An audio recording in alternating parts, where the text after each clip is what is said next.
नमस्कार दोस्तों, स्वागत है आपका एक बार फिर से आपके अपने YouTube चैनल कंपटीशन प्रिपरेशन पे। इस वीडियो में हम एसएससी सीजीएल 2025 टीयर 1 का कौन सा सेट करने वाले हैं।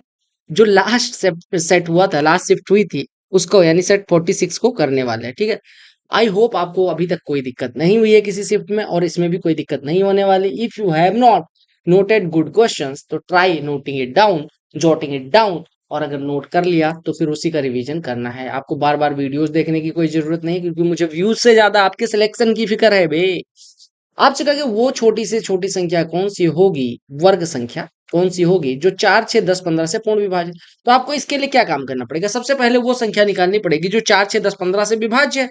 4, 6, 10, 15 से विभाज्य संख्या यानी डिविजिबल संख्या क्या हो जाएगी? What will be that number which is divisible by 4, 6, 10 and 15। तो आप कहेंगे एलसीएम ले लेंगे। देखो, 4 और 6 का 12, 12 और 10 का कितना हो जाएगा? दोनों में 2 कॉमन आ रहा है, 60 हो जाएगा। और 60 और 15 का 60 हो जाएगा, नहीं 60 है। 60 को हम क्या लिख सकते हैं? 4 गुड़े 15 यानी कि 2 के पावर 2 गुड़े 3 के पावर 1 गुड़े 5 के पावर 1।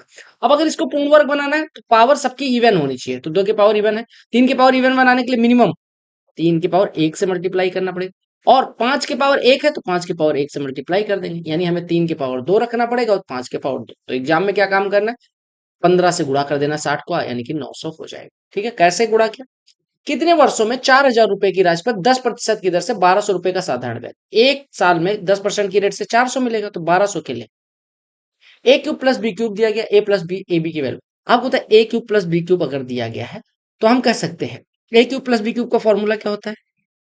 आप कह रहे हैं इसका क्या फॉर्मूला होता है? मैं कहा होता है ना मेरे भाई, A plus B into A square minus A B plus B square. ये फॉर्मूला तो आपने पढ़ा। इसी को थोड़ा सा मैं अगर चेंज कर दूं तो आप कहेंगे चेंज क्या करोगे? अगर लिखो तो मैंने कहा ए प्लस बी लिखा ही हुआ है, और A square minus A B plus B को स्क्वायर को हम ए प्लस बी का whole square minus 3 A B लिख लेते हैं, लिख सकते हैं। और ये बराबर आपको दिया गया 280, तो ए प्लस बी से काट दो, यानी कि ये वैल्यू हो गया 28। ए प्लस बी का whole square 100 minus 3 A B बराबर 28, यानी 3 ए बी बराबर 72, ए बी बराबर। क्लियर? कहा गया simple interest on 8,000 for 3 years at 5%। देखो 15% ब्याज मिलेगा। 15% कितना हो जाएगा? 1,200। पहला स्टेटमेंट सही है, तो पहला स्टेटमेंट जहां पे नहीं है वो गलत होगा। If a sum of money doubles in 10 years at simple interest then it will become 1.5 times in 6। देखो डबल हो जाती है 10 साल में। डबल होने का मतलब कि 100% ब्याज मिलेगा। कितने साल में? 10 साल में। यदि रेट ऑफ इंटरेस्ट 10%, तो अगर 1.5 गुना होना है तो 5 साल लगेंगे, क्योंकि 50% ही तो ब्याज मिलना है। तो ये 6 साल ना हो गए, तो जहां पे 2 आ रहा है वो सब काट दो, और 1 होना चाहिए।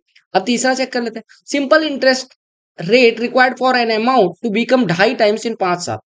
देखो 2.5 गुना होने के लिए 150% ब्याज मिलना पड़ेगा। 150% कितने साल में? 5 साल में। तो रेट ऑफ इंटरेस्ट 150/5 यानी 30%। तीसरा भी सही है, तो पहला और तीसरा दोनों सही है। कहा कि एक नदी पर बने पुल पर स्थित स्थान से दोनों ओर के किनारे का अवनमन कोण, यानी कि ये देखो फिगर अच्छा बनाते हैं।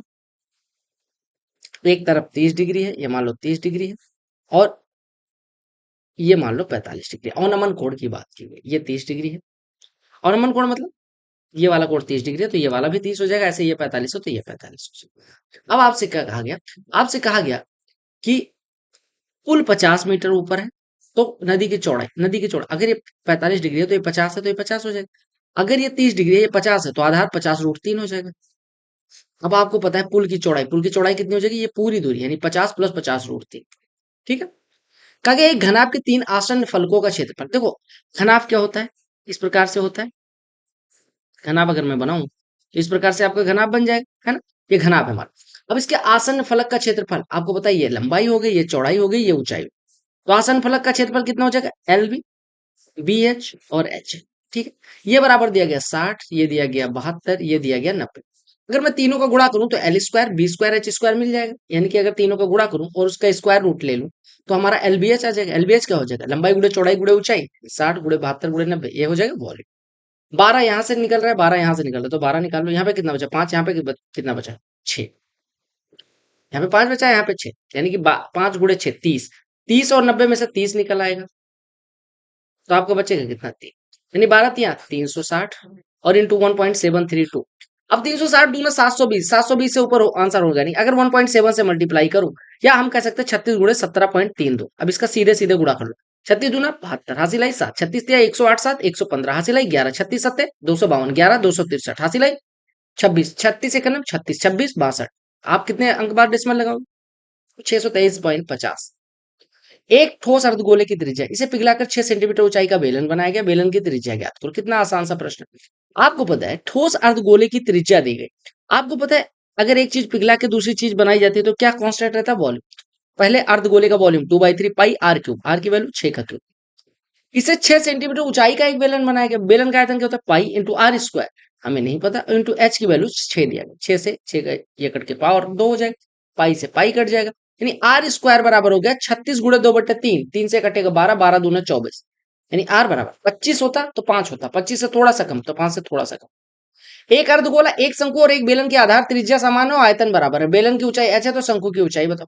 अब अर्धगोले से कोई मतलब नहीं, शंकु 1/3 पाई, आपको कॉमन क्या है? त्रिज्या समान है, यानी कि आर स्क्वायर इंटू शंकु का आयतन h। ये बेलन के आयतन के बराबर है, यानी पाई, त्रिज्या बराबर है इंटू h2, बेलन की ऊंचाई h। ठीक, अब यहां से सॉल्व करो, पाई आर स्क्वायर से पाई आर स्क्वायर कट गया, यानी h1 बराबर 3h आ गया। हमें शंकु की ऊंचाई पूछी गई थी, अर्धगोले से कोई मतलब ही नहीं। क्योंकि एक घनाभ का सबसे बड़ा विकर्ण उस गोले के व्यास के बराबर होता है जिसमें वो अंकित है।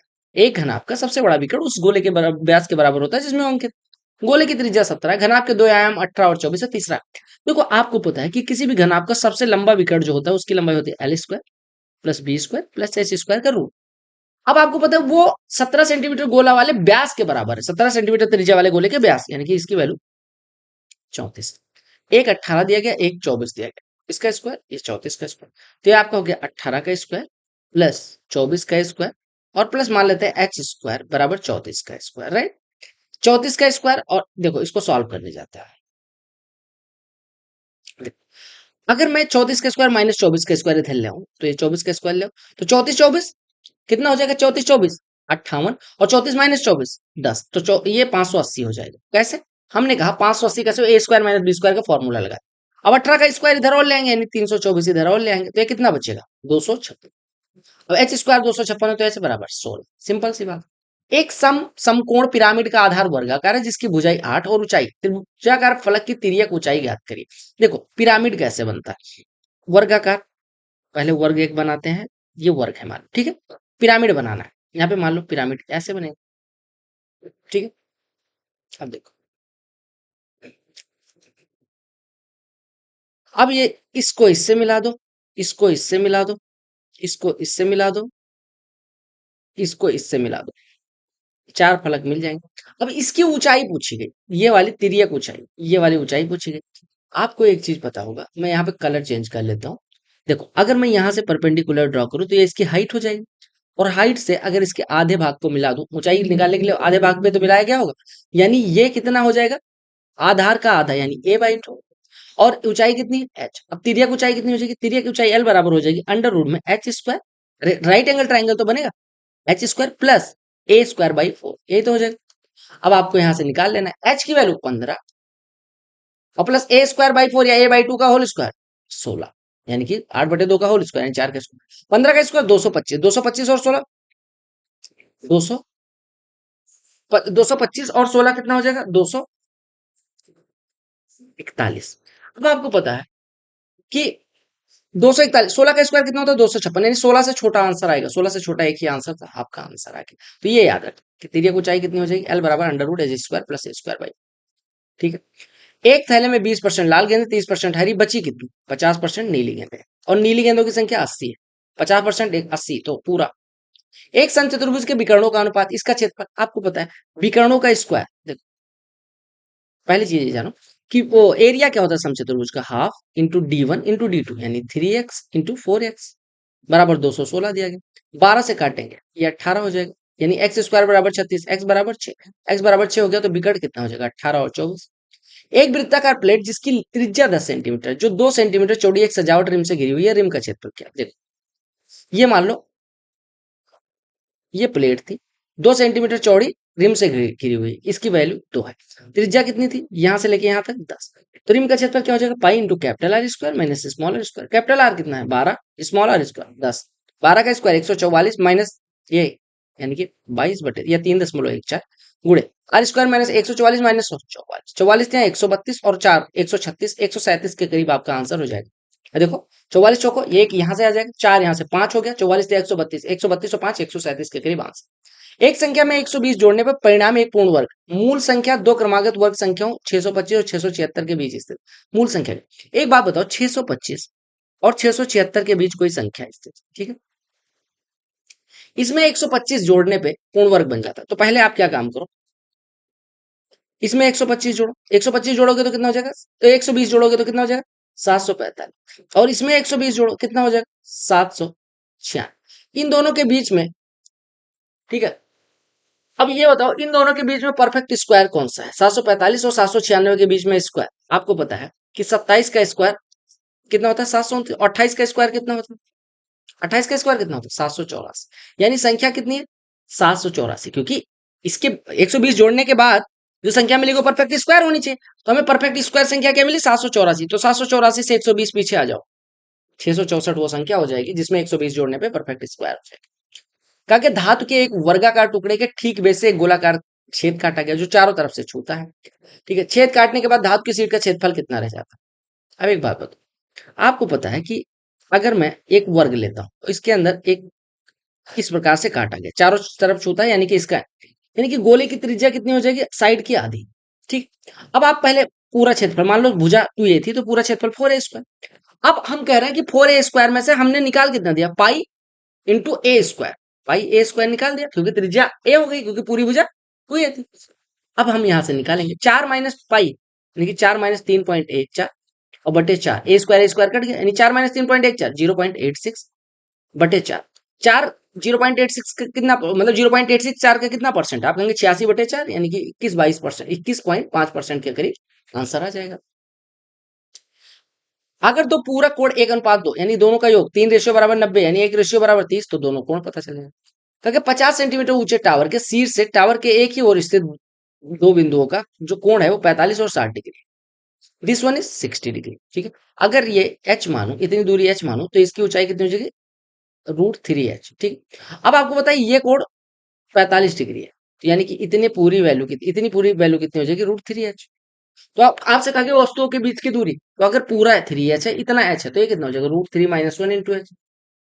तो h की वैल्यू 50 सेंटीमीटर ऊंचा टावर है, अच्छा टावर यार 50 दिया गया था, तो √3h बराबर 50 दिया गया, यानी h बराबर 50 बटे रूट, अरे √3h बराबर 50 दिया गया, h बराबर 50 बटे √3, तो हो जाएगा √3 - 1 × 50 बटे √3, तो गुणा कर दो, तो हो जाएगा 50 और माइनस 50 बटे √3, 50 बटे √3, यानी कि 1.732, 17 तिया 51, 3 के करीब 30 के करीब हो जाएगा, 50 में से 30 घटाओगे मतलब 30 से कम होगा, क्योंकि 1.7 से डिवाइड करते तो भी 30 से कम आता, 1.732 से घटाओगे तो 29 के करीब आ जाएगा, तो 50 माइनस 29 21 के करीब आपका आंसर हो जाएगा। अप्रोक्सीमेशन से कर लो। साइन थीटा 5/13 है, कॉट थीटा क्या होता है बेस अपॉन परपेंडिकुलर, परपेंडिकुलर तो आपको 5 दिया गया, तो ये 5 हो गया। अगर परपेंडिकुलर 5 है, हाइपोटेन्यूज 13 है, तो ये कितना हो जाएगा 12। 3x माइनस 6y बराबर 12 का x प्रतिच्छेद याद करो। आपको पता है कि अगर कोई line ax plus B Y plus is equal to C दिया गया तो सी से डिवाइड कर दो, तो यहाँ से आ जाएगा, यहाँ से आ जाएगा, यहाँ। और आप देखो, आपको पता है x by A plus Y by B is equal to 1 अगर कोई लाइन होती है तो उसका x इंटरसेप्ट a होता है, y इंटरसेप्ट b, यानी इसको हम लिख सकते हैं x बटे सी बटे प्लस वाई बटे सी बटे बी, ये बराबर है, तो x इंटरसेप्ट सी बाई है। सी की वैल्यू कितनी है, देखो तुलना करो, सी की वैल्यू कितनी है 12, तो 12 बटे x के गुणांक से डिवाइड कर दो, 3 से डिवाइड कर दो, तो x इंटरसेप्ट आ गया 4। तो आपको एग्जाम में क्या काम करना है, कांस्टेंट टर्म में x के कोफिशिएंट से डिवाइड कर दो, कांस्टेंट टर्म में y के कोफिशिएंट से डिवाइड करोगे तो y का प्रतिच्छेद आ जाएगा। दो रेखाएं एक दूसरे को प्रतिच्छेद करते हुए 4 कोण बनाती है, इसमें से एक कोण का माप 5, उसके आसन्न कोण का माप 3x minus 5x minus 10 degree के ऊर्ध्वाधर सम्मुख कोण का माप क्या होगा। देखो अगर मान लो दो रेखाएं एक दूसरे काट रहे हैं, ये मान लो 5x माइनस 10 है, ये 3x प्लस 30, दोनों का योग कितना होगा 180, यानी 8x प्लस 20 बराबर 180, यानी 8x बराबर 160, यानी कि x बराबर 20, x बराबर 20 हो गया। अब इसके अपोजिट एंगल, आपको पता है दो रेखाएं अगर काटती है तो इसके अपोजिट एंगल उसके बराबर होगा, यानी उसकी भी वैल्यू 5x माइनस 10 हो जाएगी, और x बराबर कितना है अभी 20, तो 5 गुणे 20 100 माइनस 10 करेंगे 90 आंसर हो जाएगा। कहा कि कौन सा कथन समबाहु त्रिभुज के लिए सदैव सत्य है। अंतः केंद्र और परिकेंद्र अलग, बिल्कुल गलत। केंद्रक ऊंचाई का मध्य बिंदु बिल्कुल गलत। आपको पता है केंद्रक जो होता है वो ऊंचाई को किस अनुपात में बांटता है, 2:1 के अनुपात में बांटता है। लंब केंद्र, गुरुत्व केंद्र, अंतः केंद्र, बाह्य केंद्र सभी एक बिंदु पे मिलते हैं, बिल्कुल सही बात। लंब केंद्र सदैव त्रिभुज के बाहर होता है, गलत। ये किसके लिए होता है? ये कौन सा ट्राइंगल? ऑब्ट्यूज एंगल, ठीक है। एबीसी में डी पैरेलल टू बीसी है, ऐसे लिख दो, डी पैरेलल टू बीसी है, ये डी हो गया, डी, और ये ई हो गया, ठीक है। एबीसी में डी पैरेलल टू बीसी है, ठीक है। अब आपको कहा गया एडी बराबर 2 है, डीबी बराबर 4, तो जो इसका रेशियो, ये सिमिलर ट्राइंगल मिल जाएगा, तो 2 दूनी 4, तो ए बराबर 3 है, तो 3 दूनी 6, इसी हो जाएगा। अगर दो वृत्तों पे एक सीधी उभयनिष्ठ स्पर्श रेखा की लंबाई 12, उनके केंद्र 13, पर बड़ी वृत्त इतना, छोटे वृत्त कितने? देखो आपको पता है डायरेक्ट कॉमन टेंजेंट की लंबाई होती है जो कि 12 दी गई है, ये बराबर क्या होता है? अंडर रूट में डी स्क्वायर, उनके सेंटर के बीच की दूरी, और माइनस R1 माइनस R2 का स्क्वायर, 8 माइनस समथिंग का एक्स स्क्वायर, ठीक है। तो यहाँ से अगर हम करें तो 12 का स्क्वायर 144 बराबर 169 माइनस, यानी कि 8 माइनस एक्स का स्क्वायर बराबर कितना हो जाएगा? वैसे आप 12 13 और आपको पता है 12 13 और 5 ट्रिपलेट बनाते हैं, तो 8 माइनस एक्स को 5 होना पड़ेगा, एक्स बराबर 3, बट वो ऐसे सॉल्व करना है।